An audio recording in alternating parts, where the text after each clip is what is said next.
Et 19h09, là, vous le savez, Europe 1 Soir, c'est jusqu'à 20h. Et l'actualité de ce lundi 22 janvier, c'est aussi l'ouverture du procès de l'attentat de Trèbes-Carcassonne devant la cour d'assises spéciale de Paris. Il y a bientôt 6 ans, le terroriste islamiste Radouane Lagdim avait assassiné 4 personnes, dont le lieutenant-colonel Arnaud Beltrame. Jean-Baptiste Marty, vous suivez ce procès pour Europe 1.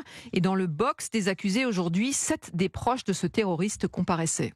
Oui, dans l'immense salle des pas perdus, les accusés se présentent un à un à la barre. Mais à la surprise générale, un des 7 mis en cause, Bagdad Adaoui, poursuivi pour non-dénonciation d'actes terroristes, manque à l'appel.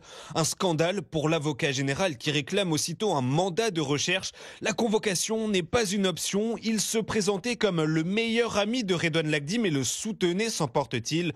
Une décision acceptée par le président et saluée à la sortie de l'audience par l'avocat de la famille du lieutenant-colonel Arnaud Beltrame qui estime que chaque accusé a sa part de responsabilité dans cet attentat. Les terroristes islamistes ne peuvent passer à l'acte que lorsqu'ils sont soutenus, lorsqu'ils ont des complicités, lorsqu'ils ont dans les quartiers des sympathies et que chaque geste, aussi anodin soit-il en faveur de l'islamisme, est un geste qui peut arriver à de tels drames. L'audience se poursuit, refoulée de l'armée, fiché S en 2014 pour radicalisation islamiste. Le président dessine le profil du terroriste, un moment fort en émotion pour les 90 parties civiles présentes.